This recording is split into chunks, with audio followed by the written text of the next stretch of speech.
আমরা যাচ্ছি অনুষ্ঠান দেখতে সবাই মিলে।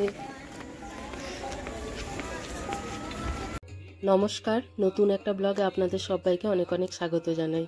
ওই যে কথাতেই আছে না, সময় বহিয়া যায় নদীর স্রোতের প্রায়, সত্যিই তাই, সময় কত তাড়াতাড়িই না চলে যায়।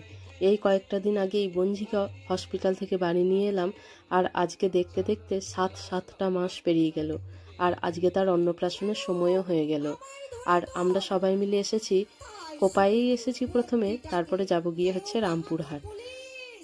একদিনে অতটা জার্নি করলে সবাই ক্লান্ত হয়ে পড়বো, তার জন্য একদিন কোপায়ে থেকে রেস্ট নিয়ে পরের দিন যাব হচ্ছে রামপুরহাট। সবার সাথে মোটামুটি দেখাও হবে আর খুব ভালোও লাগবে। তারপরে তো সময় হলে যাব গিয়ে রামপুরহাট বিকালের দিকে। দুপুরে খাওয়া দাওয়ার পর ভাবলাম কি আর করব, যেহেতু আমরা বিকালের দিকে যাব বলেই ঠিক করেছি, তাই ভাবলাম কাছেই একটা অনুষ্ঠান হচ্ছিল, সেখান থেকেই ঘুরে আসি। আমি আর অভিদীপ দুইজনে মিলেই গেছিলাম অনুষ্ঠান দেখতে, আর অনুষ্ঠান দেখে এসে ফিরে সবকিছু ব্যাগপত্র গুছিয়ে নিয়ে চললাম রামপুরহাট। আমরা যাচ্ছি অন্নপ্রাশনের আগের দিন। সেদিন আমি, মা, কাকিমা, আমার দিদি আর আমার বর আর অভিদীপ এই কয়জন মিলেই আমরা গেছিলাম। যে সময়টায় ট্রেন আসার কথা ছিল, যেরকম দেখে আমরা বেরিয়েছিলাম, তার থেকে ট্রেন প্রায় 1 ঘন্টা লেট। স্টেশনে এসে বোঝা গেল যে আগের ট্রেন যেটা ছিল সেটা আগে পাস হবে, তারপরে আমরা যে ট্রেনে যাব সেই ট্রেনটা আসবে। যাই হোক, আমরা স্টেশনেই অপেক্ষা করলাম প্রায় 1 ঘন্টা মতো। আর বাবাই আমাদের ব্যাগপত্রগুলো তুলে দিতে এসেছিলেন, কারণ বাবা যাবে না, সবাই বাড়ি ফাঁকা করে চলে গেলে তো আর হবে না, বাবা পরের দিন যাবেন। সিট খুঁজে আমরা প্রায় সকলে বসে গেলাম ট্রেনে উঠে। তারপর সবাই মিলে যখন একসাথে বসার সুযোগ পেলাম, তখন কি আর সবাই মিলে একটু করে ঝালমুড়ি না খেলে চলে? তার জন্য বেশ কয়েকটা ঝালমুড়ি কিনে নিয়ে খেতে খেতেই চলে গেলাম। আর দেখতে দেখতে কিন্তু তারাপীঠ স্টেশন পার হয়ে রামপুরহাট স্টেশনে নেমেও গেলাম। স্টেশনে নামার পর বুঝতে পারলাম কি পরিমাণ ঠান্ডা, আর সেই সময় এতটাই ঠান্ডা পড়েছিল, এত হু হু করে হাওয়া দিচ্ছিল। ট্রেন থেকে নামার পর এত বেশি পরিমাণ ঠান্ডা লেগে গেছে সবারই। আর সবাই দেখুন যে যার মতো কাঁথা কম্বল মুড়ি দিয়ে যাচ্ছি। আর দেখতে দেখতে আমরা এদিকে বাড়ির কাছাকাছিও চলে এলাম। এই দেখুন, এদের তো মনে হচ্ছে সব থেকে বেশি ঠান্ডা লাগছে। আমার বোনঝির অন্নপ্রাশন উপলক্ষে তাদের বাড়িটাও বেশ সুন্দর করে সাজিয়েছে, আর সবাই মনে হয় আমাদেরই আসার অপেক্ষা করছিল। দেখুন, সবাই কিন্তু গেটের কাছেই দাঁড়িয়ে আছে।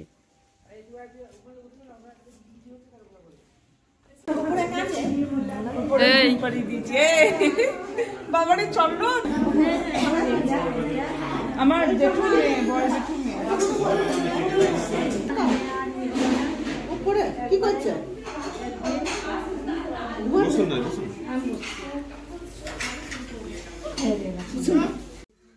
আর এই হচ্ছে আমার দিদির জায়ের ছেলে, সেও কিন্তু ভীষণ মিষ্টি। যদিও বয়সের পার্থক্য খুব একটা বেশি নয়, সেও কিন্তু বেশ অনেকটাই বাচ্চা। আর তাকে নিয়ে তো অভিদীপ খুব মজা পেয়েছে, কারণ সে কারোর কাছেই থাকবে না, শুধুমাত্র অভিদীপের সাথেই থাকবে, ওর সাথেই ঘুরবে। আর আমি যখনই বললাম চলো একটু ঘুমিয়ে পড়বে, আর সে বলে কি আমাকে অভিদীপের কাছেই ঘুম পাড়িয়ে দাও। আর এদিকে দেখুন, তিনি এখন আড়ি মুড়ি ছাড়তে ব্যস্ত, ঘুমাচ্ছিলেন এতক্ষণ। তারপরে সবার চিৎকার চেঁচামেচি শুনে এখন দেখছি আড়ি মুড়ি ছেড়ে ঘুম থেকে উঠেছে, আর উঠে একটা সুন্দর মিষ্টি হাসি দিয়েছেন।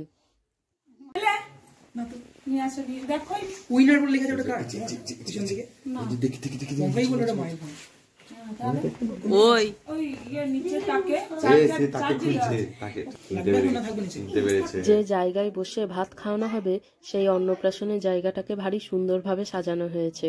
তার সাথে সাথে তো ওই জায়গাটাতে ফটোশুট করাই হবে। আর ওই যে পিছনের ব্যানারটা দেখছেন, ওটা থাকবে গেটের কাছে।